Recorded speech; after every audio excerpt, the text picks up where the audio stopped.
ಪ್ರತಿಯೊಬ್ಬರ ಗಮನಕ್ಕೆ. ನಮ್ಮೆಲ್ಲರ ತಂದೆ ತಾಯಿಗಳು ನಮ್ಮ ಭವಿಷ್ಯಕ್ಕಾಗಿ ಶ್ರಮಿಸುತ್ತಿದ್ದಾರೆ. ನಮ್ಮ ಸಾಧನೆಯನ್ನು ಕಣ್ತುಂಬಿಕೊಳ್ಳಲು ಕಾಯುತ್ತಿದ್ದಾರೆ. ತಂದೆ ತಾಯಿಗೆ ವಿಧೇಯರಾಗಿ ಸಾಧಿಸುವ ಛಲ ಇರುವವರು ಮಾತ್ರ ಪೂರ್ತಿ ವಿಡಿಯೋ ನೋಡಿ. ನಮ್ಮ ಭವಿಷ್ಯಕ್ಕಾಗಿ ದುಡಿಯೋಣ, ನಮ್ಮ ಏಳಿಗೆಗಾಗಿ ದುಡಿಯೋಣ, ನಮ್ಮ ತಂದೆ ತಾಯಿಗಳಿಗೋಸ್ಕರ ದುಡಿಯೋಣ.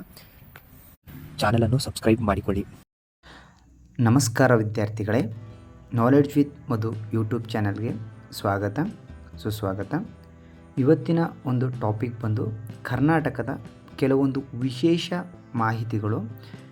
ಇದೇ ರೀತಿ ತುಂಬ ವಿಚಾರಗಳನ್ನು ತಿಳ್ಕೊಳ್ಳೋಕ್ಕೋಸ್ಕರ ಮತ್ತು ಕಾಂಪಿಟೇಟಿವ್ ಎಕ್ಸಾಮ್ಗಳಿಗೋಸ್ಕರ ರೆಡಿಯಾಗೋಕ್ಕೋಸ್ಕರ ನಮ್ಮ ಚಾನಲನ್ನು ಸಬ್ಸ್ಕ್ರೈಬ್ ಮಾಡ್ಕೊಳ್ಳಿ.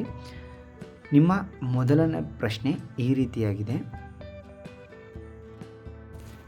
ಕರ್ನಾಟಕದ ಪ್ರಸಿದ್ಧ ಉದ್ಯಾನವನ ಯಾವುದು? Option A Lalbagh, option B Cubbon Park, option C Nagarahole, option D Bandipur.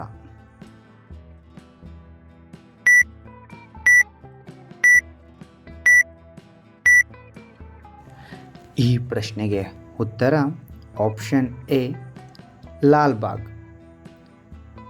ಬೆಂಗಳೂರಿನಲ್ಲಿರುವಂತಹ Brindavan ಉದ್ಯಾನವನ ಎಂದು ಕೂಡ ಕರೆಯಲಾಗುತ್ತದೆ. ನಿಮ್ಮ ಮುಂದಿನ ಪ್ರಶ್ನೆ: ಕರ್ನಾಟಕದ ಪ್ರಸಿದ್ಧ ಸಾಕ್ಷರ ಜಿಲ್ಲೆ ಯಾವುದು? Option A Mysuru, option B Bengaluru, option C Mandya, option D Dakshina Kannada.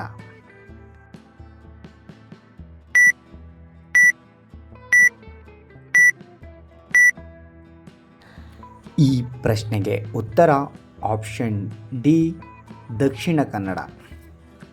ದಕ್ಷಿಣ ಕನ್ನಡವು ಪ್ರಥಮ ಸಾಕ್ಷರ ಜಿಲ್ಲೆ ಎಂದು ಕರ್ನಾಟಕದಲ್ಲಿ ಗುರುತಿಸಿಕೊಂಡಿದೆ. ನಿಮ್ಮ ಮುಂದಿನ ಪ್ರಶ್ನೆ: ಕರ್ನಾಟಕದ ಉದ್ದವಾದ ನದಿ ಯಾವುದು? ಆಪ್ಷನ್ ಎ ಕಾವೇರಿ ನದಿ, ಆಪ್ಷನ್ ಬಿ ಕೃಷ್ಣಾ ನದಿ, ಆಪ್ಷನ್ ಸಿ ಶರಾವತಿ ನದಿ, ಆಪ್ಷನ್ ಡಿ ಕಪಿಲ.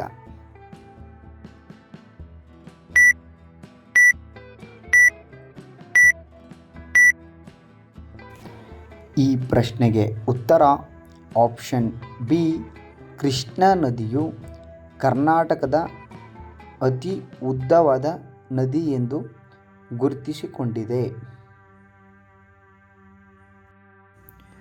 ನಿಮ್ಮ ಮುಂದಿನ ಪ್ರಶ್ನೆ: ಕರ್ನಾಟಕದ ಪ್ರಸಿದ್ಧ ಪ್ರವಾಸ ಸ್ಥಳ ಯಾವುದಾಗಿದೆ? Option A Mandya, option B Hassan, option C Mysuru, option D Chitradurga.